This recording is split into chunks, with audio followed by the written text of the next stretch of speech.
Duel Review is brought to you by NexusDigitalComics.com. On today's Duel Review, it's Pumpkin Scissors. I'm RJ. And I'm Nick. Let's get to it.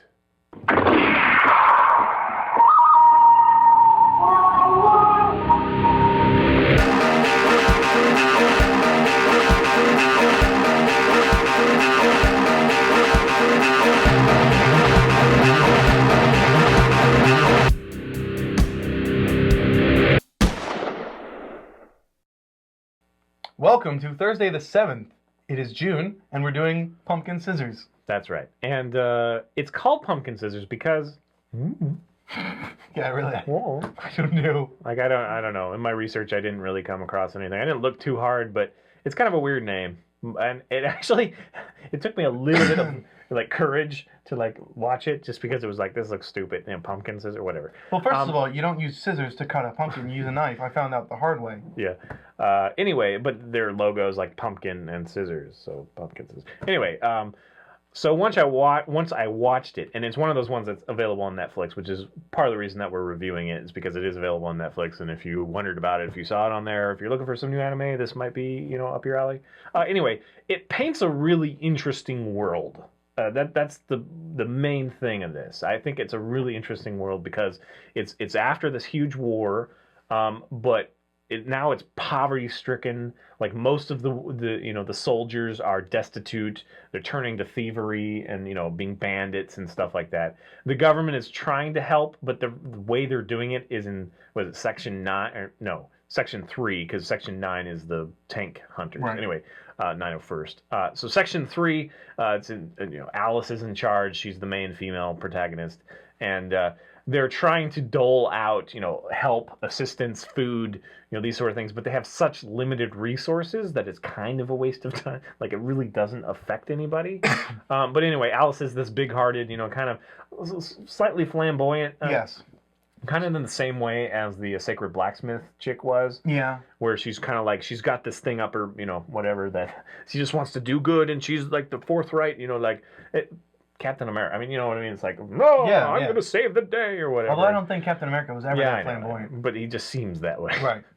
Anyway, she just really wants to make a difference, and she's fighting the fact that she's a female, and she's fighting the fact that, she's the government, which everybody hates at this point because they don't really do any good except for, she has to convince everybody that she's there to do good. Right, and she's also, and one of the things that I thought was interesting was she's also fighting against her own heritage, and that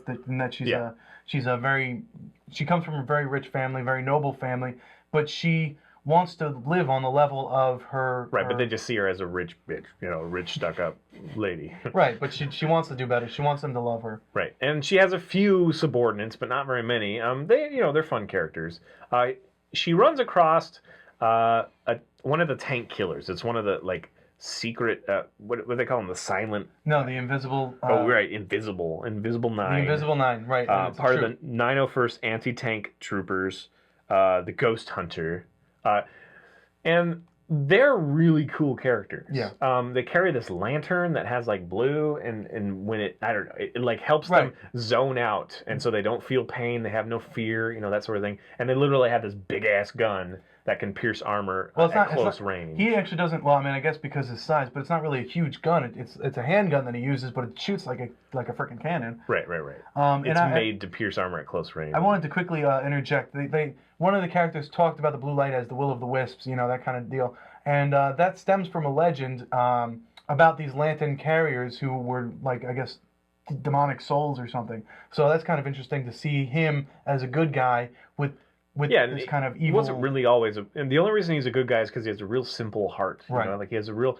And I do really like his demeanor. I like his portrayal. I like the voice actor. It's very subdued. Right. But he's just this big hulking guy, but he's got slumps shoulders. He's not You know what I mean? He's just kind of, but he's just oversized, and he zones out with this lantern, and he just kicks ass. It's really fun to watch, and it's fun to, he takes care of kittens and stuff. He's just like this simple giant, but not simple in the head. Just I liked when he walked heartfelt. in, and the dog bit him on the head, so the dog's bit into his head, and he's just sitting and he's there. Carrying he's walking in, and the dog's just kind of hanging on to him. Yeah. 10 feet in His name's Randall, which I don't think that really fits the character, but I don't know. That kind of works. They don't say it a lot. Simple name. But anyway, So there are a lot of little scenarios where like they go try to help this community and they have to, I don't know, they have to uncover a tunnel and they don't trust them because, oh, you just want to get through, our village so that you can, whatever, do your government thing and, run your train tracks through our land, that sort of stuff. But she really has to try to convince them to help. And, there's a little bit of,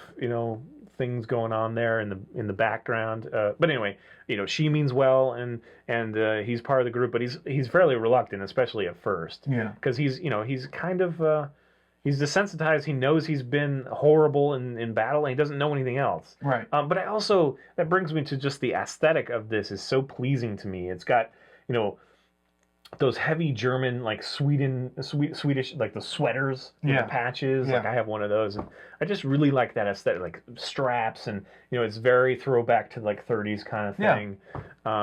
And that character is just so badass. Randall's just so badass that I really enjoy watching. He's really a cool parts. character, and one of the reasons he joins up with the pumpkin scissors, I don't know, is because. It's because they're talking about peaceful solutions, and he's really looking for peace. Right. I think mostly internal peace. He doesn't believe it at first. Like when she says that that's what she's looking for, he doesn't really believe that. But I think he I think he kind of loves the character, doesn't he? Does he love Alice a little bit? I never got that directly, but there's also a manga that this is following, and I don't know how many issues. Let me find out quick. There are only 14 volumes, so it's another one of those that is fairly bite-sized. The actual episodes of the anime are 24, so again, it's another bite-size. And she wears orange. Maybe that's where pumpkin comes from. I think she wears that because of the pumpkin. Whatever. I don't remember. Maybe it's spoken. It's been a while since I saw it, and he hasn't finished it yet. You think you're gonna finish it? Do you like it? Oh yeah, I'm digging it. It's I like the fact that he stands there and tanks fire at him, and he just stands there, and then he busts through the little hole, the window that they view from, and starts shooting inside the tank. I think that's awesome. There's a lot. Yeah, that is cool. There's a lot of classism in it, because there's always the wealthy guys. They're the ones that are like the terrorists, or they have the money to do things. Like early on, there's a guy with his own tank, kind of thing, and he feels invincible, or he thinks he is, and terrorizes. And then Randall shows up, turns on his blue light. And... Yeah. That's cool, because he just zones out. It's just awesome. That's what makes it worth it. She's a little grating. Alice is a little grating on me. Just that whole dynamic is a little weak. I really like the fact that, she's struggling to overcome her own heritage. It does seem that would kind of be up your alley. I mean, you're just kind of like trying to be something that, whatever. Yeah. So anyway, if you want to check it out, I seriously think you should. Yeah, I said, Netflix, man. If you haven't done Netflix, they should really sponsor us because we push it all the damn time. Yes. Netflix is awesome, and it's available now. 24 episodes. I love these bite-sized ones. Like, I do love anime, like really good animes that go on and on and on. Like, I wish Cowboy Bebop had gone on and on. Yeah. Like, Bleach certainly has gone on and on and on. I wish Basilisk had gone on and on, but... Did you... Never mind. It is so beautiful just the way it is that I can't complain too much about it. Like, a 24 episode is a pretty good length, and, I think... what was it? Gurren Lagann was a little bit longer than that, but I think Gurren Lagann was 28, wasn't it? But definitely check it out. And you brought up the aesthetics, but do you want to? I mean, that's strictly aesthetics, or is like the whole of the art good? The artwork is kind of standard. I mean, I really enjoy the aesthetic. That's what I'm talking about. But the art is not bad. I dug it. I thought it was cool. Yeah, I didn't think it was great. It is kind of desolate, because there's a lot of crumbling buildings and stuff, so that's pretty cool. It just doesn't jump out at me as, hey, I'm something new, or I'm really polished, or it's just, it's good, it's solid. And you brought up the voice acting briefly. I had a little bit of a problem with it, like especially with some of the characters. The guy with the glasses, the younger guy. But he's supposed to be kind of off. Yeah, he throws. Yeah, I don't. But I mean, I guess I can agree. I mean, it's not maybe the strongest cast, but I think that. I really enjoy Randall's portrayal just because it is. I mean, it is odd. I mean, he's this big lumbering guy who you think talks all deep, and then just like I'm a cool guy. Well, he talks deep. Well, but it's weird. I mean, he's not comfortable in his own skin, so you kind of get that from the voice acting. Right. So that's a good way of saying it. Yeah, that works. Perfect. And Alice, like I say, is a little bit grating, but most of those, When she's yelling, she's annoying, but other than that, I like her. Yeah. She's kind of standard otherwise, though. But again, I really like the fact that she's like... Well, I just sung her voice. Oh, okay. I see. Yeah. So, yeah, he's defending her. He likes her. I do like her. I like what she represents. I like the I'm from nobility and I don't have to be in the army, but I love my people and I'm going to help them. And I don't think that I should be brought up on the same on different standards than they, simply because I was born into this family. Well, and you kind of feel bad for all of them because you know it's kind of feudal. It's such a small. It's kind of pathetic that they're trying to help because they're really not helping that much, but. They do. I mean, they do obviously help here and there, and with Randall, stop bad guys. With Randall, they really do some damage. So I'd say it's worth it. I do too. Follow us on Facebook. Subscribe on YouTube. Tell us what you think. Check us out at nexusdigitalcomics.com and buy our wares on spiderwolf.com. We have T-shirts. We have prints. We have card game. We have short stories. We have. Did we say art prints? Yeah, I think you did. And that was the second thing I said. And we have Kickstarter projects coming up, and. We still don't know why it's called pumpkin scissors. So 1, 2, 3. Sorry, you went 1, 2, 3. Okay. See you guys. No! Oh, I wanted to catch up so badly. That's why I failed. All right. See ya. I have my Will of the Wisp white on. Yeah. Will of the Wisp. Coming up, the movie Door to Door.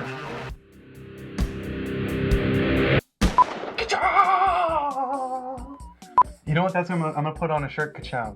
You know, just the onomatopoeia. Just ka-chow. How's that spelled? I don't know. Ka. It's probably K, right? Come on, pen, work. Ka dash.